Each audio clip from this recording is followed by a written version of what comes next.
Alright, so we lost video. No big deal.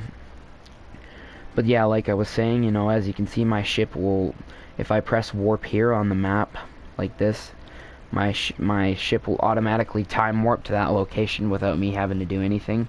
So that's pretty useful, especially for new players. What else can you do? Yeah, there's the maneuver nodes. You saw those. They're prominent in my videos. You can look at, you know, your orbit, apoapsis, and your orbit periapsis. When you open the map, your nav ball will be down here like this and not visible, and you won't be able to control your ship. Press this little arrow on the top to bring it up, and then you can also, if you disable your cursor, you can control your ship in map mode as well.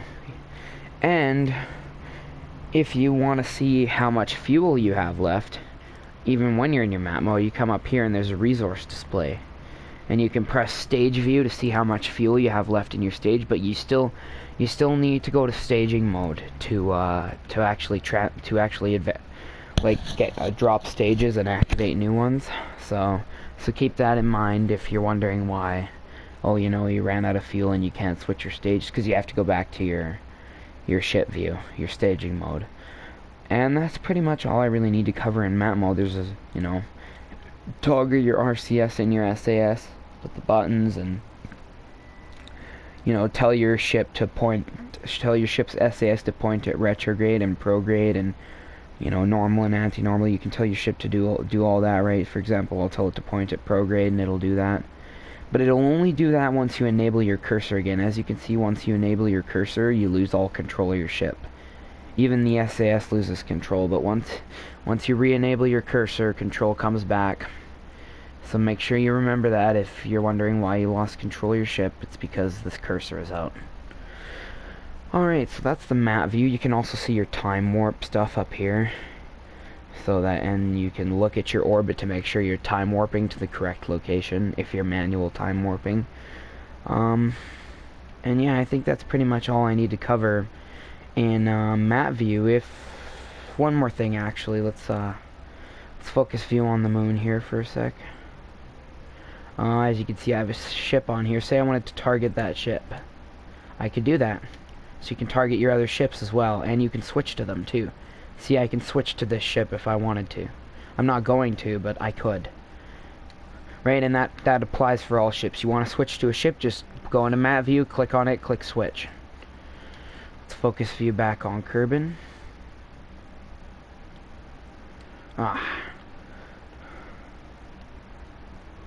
There we go. Alright. So now, let's get out of the map view, because I'm done explaining all the different modes now. Now let's talk about the actions. You have your landing gear here, right? It toggles these landing legs here. That's why I put them on the ship. Landing legs are used to kind of take some of the force of landing on a body with no atmosphere, or any body, whatever you want. So that you can kind of come down at higher speeds without your ship completely breaking or your engines getting destroyed, because those engines are pretty fragile. So only attempt to land without landing legs if you're an advanced player. So yeah, there's that. You can toggle your gear on and off with these menus.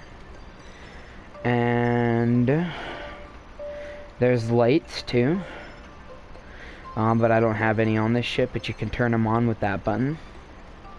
And you have, these are all your default actions, by the way, and then you have your brakes, and you have abort. I'm not going to press that because that messes everything up. But if your mission is going awry, then you can press that button to abort it. And then you have your custom actions. I'll talk about that in a later video when I talk about advanced construction. And then you have your RCS. You can turn it on and off in this menu without having to go and press the button with the cursor. So that's this menu. You press triangle to get to this menu, and then X to activate each function. Alright, so that's, I think, everything on the UI. Oh yeah, up here you got your altimeter. Right now we're at 150 kilometers and dropping. Up here you can press the Space Center button to go back to the Space Center and save your ship in the current location. You also have a recover button for when you're on the ground, when you're on Kerbal, safely down on Kerbal. unharmed, you can press that button to bring the ship back to the space center and all the Kerbals back to the space center and start a new mission. And then this marker here below the altimeter marks how far you are into a body's atmosphere. And this is like a radar altimeter up here, I think. So yeah, that's the stuff at the top, and then here's your staging, right? Your staging order, which order things are going to activate in, and down here you got your control rate, and it tells you when you're pitching, rolling, or yawing. And then you can press L1 and click down on the click down on the same button that you used to activate your cursor to enable fine controls, so you can make more fine adjustments. But I'm going to turn that off now. And your markers will light up blue when you have fine controls on, so that's how you know. These little arrows here, these little orange arrows will light up blue. Here's your crew. If you click on them, you have an option to EVA. I'm going to talk about that in a bit. And you have internal view, so you can see their view in the cockpit. It's pretty neat.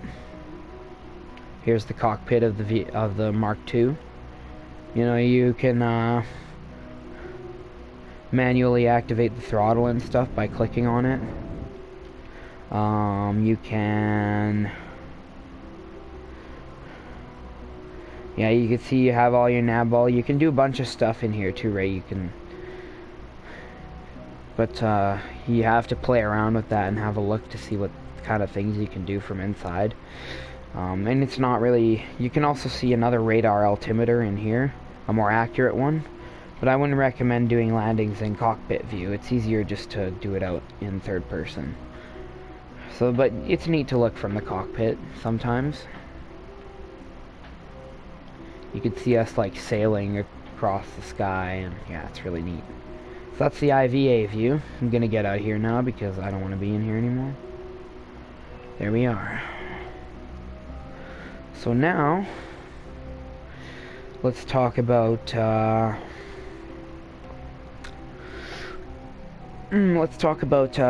context menus, and this is the last thing I'm going to talk about. Actually, I'm going to end the video off here because I feel like we're cutting too far into our 15 minutes now. And I'll see you guys in the next one, and then we'll talk about context menus.